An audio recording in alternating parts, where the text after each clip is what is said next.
देवर Canada से आता तो मेरे लिए भी सूटकेस भर भर कर लाता। मैं भी उसकी हर ख्वाहिश पूरी करती। एक रात देवर बोला कि मुझे भी कनाडा ले जाए, तो कहने लगा भाभी कीमत चुकाना पड़ेगी।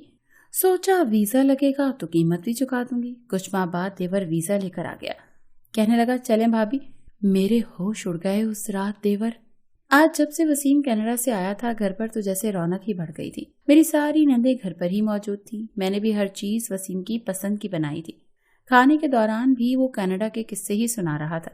जिस तरह के वो मंजर कशी खींच रहा था, मेरा दिल चाह रहा था मैं भी कनाडा चली जाऊं। लेकिन हाय री किस्मत, मैं तो कभी शहर से बाहर ही नहीं गई थी। शौहर चलता कारोबार था, घर बार अच्छा चल रहा था, इसलिए उन्होंने कभी ऐसा शौक ही जाहिर नहीं किया। खाने फारिग होकर वसीम ने अब जो तोहफे दिए, लेकिन हैरत मुझे उस वक्त हुई जब मुझे एक आधा तोहफा देने के बजाय पूरा बैग थमा दिया। कहने लगा भाभी ये आपका है। ये देखकर तो मेरा हैरत से मुंह खुला का खुला रह गया। मेरी नंदे और सास भी देखने लगी कि मुझे देवर ने पूरा बैग क्यों दिया है। सास कहने लगी भाभी के लिए इतना कुछ। सास की बात पर हंसने लगा। कहने लगा भाभी की नई नई शादी जो हुई है, फिर मैं तो इनकी शादी पर भी नहीं आ सका था, इसीलिए सोचा सारे तोहफे एक साथ ही दे दूं। मैं बहुत खुश थी, मेरा देवर भी खुश था। बैग में कपड़े और मेकअप का सामान था, और औरतें तो वैसे भी जेवर की दिलदादा होती हैं। मैं तो सब चीजें देख देख कर निहाल हो रही थी। मेरे शादी को 1.5 साल गुजर चुके थे, लेकिन वसीम से मेरी पहली ही मुलाकात थी। नंदे तो खैर अगले रोज अपने घरों को लौट गईं, लेकिन मेरी और वसीम की अच्छी दोस्ती थी, क्योंकि पूरा दिन वो घर पर ही होता था। हम दोनों में काफी बेतकल्लुफाना मजाक का तबादला भी हो जाता था। वो 1 महीने की छुट्टी पर आया था। मेरी सास तो इसके पीछे पड़ गई थी कि मंगनी या निकाह करके वापस जाए, लेकिन वो नहीं मान रहा था। मैंने भी कहा वसीम भाई क्या हर्ज है, अम्मी की बात मान लें, अच्छा है, घर में कुछ हल्ला गुल्ला हो जाएगा। वो हंसने लगा। कहने लगा आपके हल्ले गुल्ले की खातिर मैं अपने गले में मुसीबत डाल लूं? रहने दें, मुझे तो बस अभी कुछ साल लाइफ को एंजॉय करना है। मेरी सास मुझसे कहने लगी कि तुम इसे छोड़ो बहू, ऐसा करो अपने ही खानदान में वसीम के लिए भी लड़की ढूंढ लो। इस बात तो मैं उसकी एक भी नहीं सुनने वाली। मैंने वसीम भाई से कहा कि आप बताएं कैसी लड़की पसंद है आपको। मेरी सास असर की नमाज पढ़ने उठकर चली गई। वसीम मुस्कुराता हुआ अपनी जगह से उठा और मेरे बराबर में आकर बैठ गया। कहने लगा आप बहुत खूबसूरत हैं भाभी, ऐसा करें अपने जैसी कोई लड़की ढूंढ दें। ये बात सुनकर मैं मुस्कुराने लगी। मैंने ओहो देवर जी, आपने देर कर दी, क्योंकि मैं अपने 4 भाइयों की इकलौती बहन हूँ। अगर नईम के बजाय आपका रिश्ता आता तो मेरे जैसी क्या, मैं ही आपकी दुल्हन बन जाती। मुझे तो वैसे भी कनाडा जाने का बहुत शौक है, और एक आपके भाई साहब हैं कि बिल्कुल बोर हैं। वो मुस्कुराने लगा। वैसे मैं जब आपकी तस्वीर देखी थी तो मुझे बड़ा अफसोस हुआ था कि इतनी हसीन लड़की, वो नईम जैसे बोर इंसान की बीवी। कसम से मुझसे अगर आपकी शादी हो जाती तो ऐश करवाता आपको। ये कहते हुए उसने मेरा हाथ पकड़ लिया। पहली बार मुझे अपने किए जाने वाले मजाक पर अफसोस हुआ था। मैं तो सिर्फ बातों की हद तक ही मजाक बर्दाश्त करती थी, लेकिन वसीम ने तो। मेरे चेहरे पर बिगड़े तासुरात भांप कर उसने मेरा हाथ छोड़ दिया। मैंने कहा मुझे नईम बहुत पसंद है, और मैं तो वैसे भी आपसे मजाक कर रही थी। मैंने इस बार संजीदगी से कहा हाँ तो मैं कौन सा सीरियस था, मैं भी आपके साथ मजाक ही कर रहा था। देवर भाभी में अगर ऐसी बातचीत होती रहे तो दिल लगा रहता है, समझा करे ना। ये कहकर उसने अपनी एक आंख मजाक से विंक की थी। फिर कहने लगा कि एक अच्छी सी कड़क सी चाय पिलाएं मुझे, फिर मैं आपको कनाडा के एक शहर के बारे में बताऊंगा। हसीन जगह है वो, पहाड़ों के बीचों बीच चेयर लिफ्ट लगाई गई है, गर्म पानी के चश्मे हैं वहाँ, और खूबसूरत झीलें भी, बिल्कुल आपकी आंखों की तरह गहरी और शफाफ।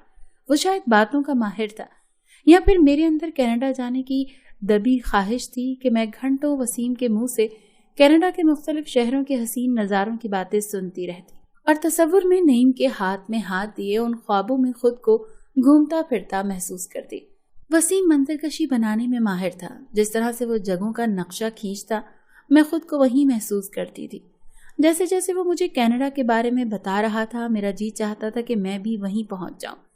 वसीम 20 दिन गुजर चुके थे उसको आए, और इन 20 दिनों में कनाडा की तारीफें मैं सुन सुनकर कनाडा की दीवानी हो गई थी।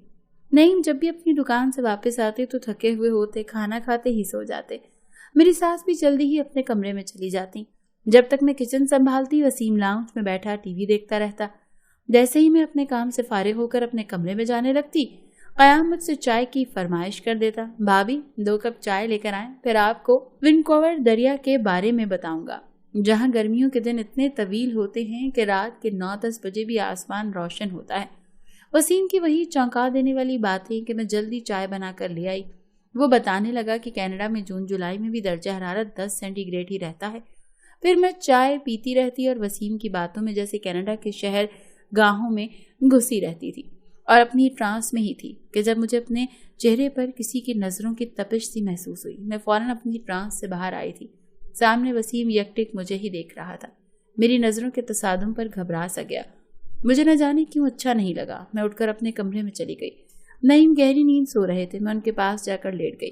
صبح نعیم کی آنکھ جلدی کھل گئی تھی، پھر آج چھٹی بھی تھی۔ مجھ سے کہنے لگے امبر آج تیار ہو جاؤ، تمہیں ساحل سمندر پر لے جاتا ہوں۔ میں نے کہا رہنے دیں، وہ بھی کوئی جگہ ہے دیکھنے والی؟ مجھے اگر کہیں لے کر جانا ہے تو کینیڈا لے کے چلیں۔ میری بات سن کر وہ ہنسنے لگے، کہنے لگے وہ کینیڈا کی بیگم صاحبہ چاچا جی کا گھر نہیں ہے کہ ساتھ کی 2 گلیاں کراس کی اور آ گئے، بہت پیسہ لگتا ہے۔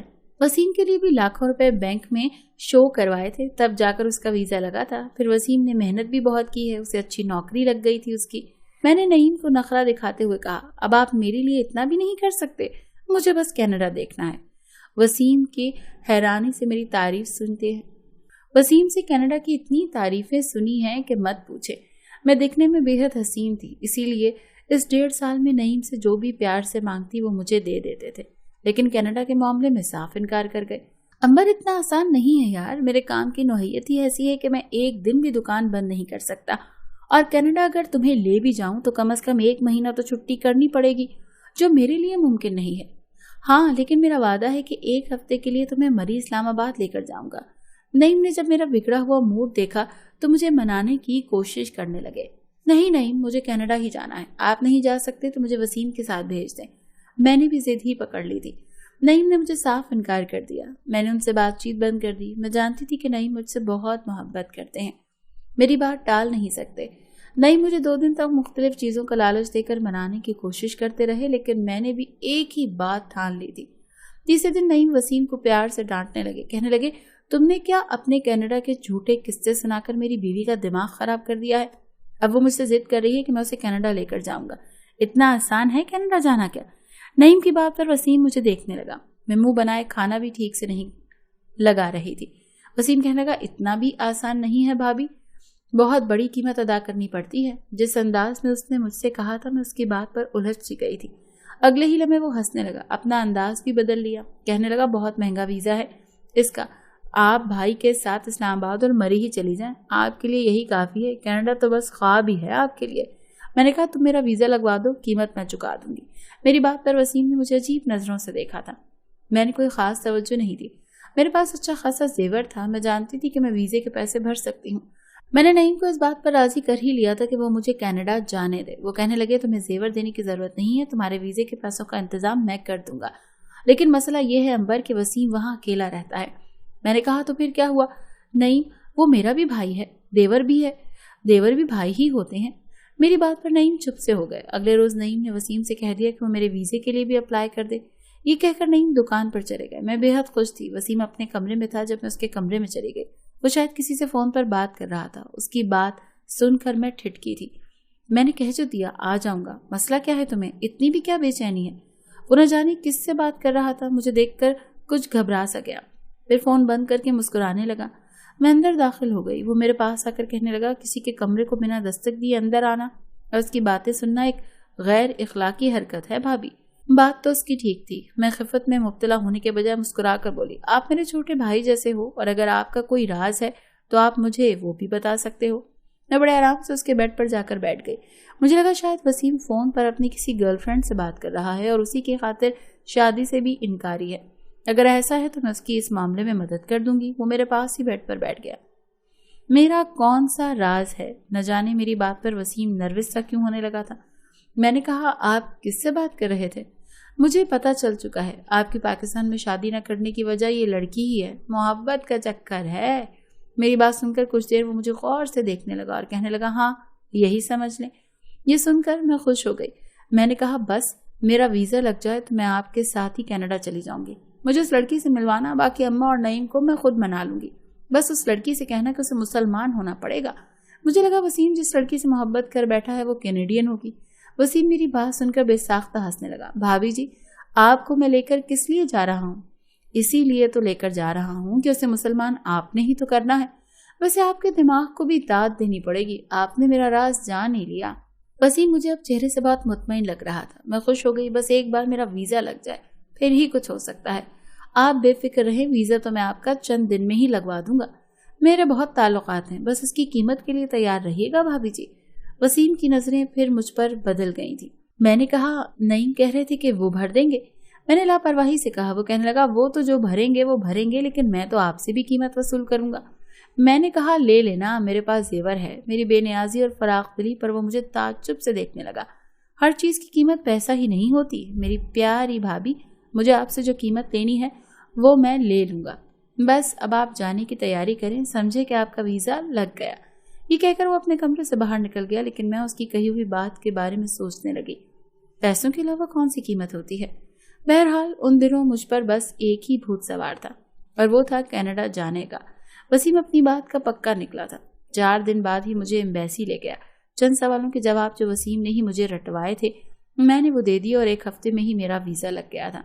मैं इतनी खुश थी जैसे मुझे दुनिया जहान की खुशियां मिल गई। बस 3 दिन बाद हमारी रवानगी थी। नईम बहुत उदास हो रहे थे। कहने लगे, अंबर, तुम्हारे बगैर मेरा घर खाली खाली हो जाएगा। मेरा तो बिल्कुल भी दिल नहीं मान रहा कि तुम कनाडा जाओ। बस मैं तुम्हारी ख्वाहिश के सामने मजबूर हूँ। वो वाकई बेहद उदास लग रहे थे। मैं जितना भी अपने रब का शुक्र अदा करती उतना ही कम था। मैंने उनका हाथ थाम कर कहा, बस 15-20 दिन की तो बात है। मैं कनाडा घूमकर फिर वापस आ जाऊंगी। मुझे कौन सा वहां हमेशा के लिए रहना है। 2 दिन भी गुजर ही गए थे। अगले रोज दोपहर की हमारी फ्लाइट थी। रात को मैं किचन में काम निपटा रही थी। मुझे लगा शायद वसीम आज भी टीवी देख रहा है। चलो उसके लिए चाय बना कर ले जाऊं। मैंने चाय बनाई और लाउंज में आ गई, लेकिन लाउंज खाली था। अलबत्ता वसीम के कमरे की लाइट जल रही थी। मैंने सोचा चाय तो बना ही चुकी हूँ, उसे उसके कमरे में दे आती हूँ। मैंने जैसे उसके कमरे का नैब घुमाया, वो किसी से बुलंद लहजे में गुस्से से बात कर रहा था। मैंने कह दिया तुम्हारा काम हो जाएगा, तो फिर क्यों मेरी जान का अजाब बनी हुई हो। कल दोपहर की मेरी फ्लाइट है और मैं अपने साथ एक खूबसूरत लड़की को लेकर आ रहा हूँ। आज तक जितने पैसे मैंने तुमसे उधार ले चुका हूँ उसकी कीमत वही लड़की चुकाएगी। जैसे चाहे उससे वसूल कर लेना। ये सुनना था कि छन्नाक से कप टूटे और आवाज पर वो चौंका। बात ही कुछ ऐसी थी कि मेरे हाथ से एक कप छूट गया था। मुझे देखकर वसीम की रंगत उड़ गई थी। मैंने उसे तासुर से देखा था। वो मेरे पास आया और मेरा बाजू दबोच कर कमरे के अंदर खींचा और कहने लगा, खबरदार जो तुमने किसी के सामने मुंह खोलने की कोशिश की तो। मैंने कहा, तुम इस कदर घटिया इंसान हो सकते हो मैंने तो कभी सोचा भी नहीं था। तो ये वो कीमत थी जो तुम मुझसे वसूलना चाहते थे। शर्म नहीं आई तुम्हें मेरे बारे में ऐसा सोचते हुए? मैंने हमेशा तुम्हें अपना भाई ही समझा और तुम कितने घटिया इंसान निकले हो। तुम मेरा हाथ छोड़ो, मुझे नहीं जाना तुम्हारे साथ कहीं भी। मैं गुस्से से बिफरी पड़ी थी। वो कहने लगा कि वो कनाडा में एक औरत से बहुत सारे पैसे उधार ले चुका है और वो उसे छोड़ेगी नहीं। मैंने कहा, तुम अपनी जान छुड़वाने के लिए मुझे बेचना चाहते हो? अपनी बहन का सौदा क्यों नहीं कर देते? मेरी बात पर चिल्ला कर बोला। कहने लगा, खबरदार जो मेरी बहन को कुछ कहा तो। मैंने कहा, सगी बहन बहन है और मैं तुम्हारी बहन नहीं। मेरा लहजा भी ऊंचा हो गया। इसी शोर से नईम भी उठ गए थे और मेरी सास भी। देवर के कमरे का दरवाजा बंद नहीं था, खुला हुआ था। हमें यूं लड़ते देखकर नईम वजह पूछने लगे। मैंने उन्हें सारी बात बता दी। ये सुनकर नईम ने वसीम के मुंह पर थप्पड़ मारा। कहने लगे, तुम इस कदर बेजमीर हो चुके हो। मेरी सास ने भी वसीम को मारा और खुद भी रोने लगी कि इसकी टिकट भी फाड़ दी। कहने लगी, अब तुम पाकिस्तान में ही काम करोगे वसीम। वसीम भी दोबारा कनाडा नहीं गया। चंद दिनों बाद रोते हुए मुझसे माफी भी मांग ली।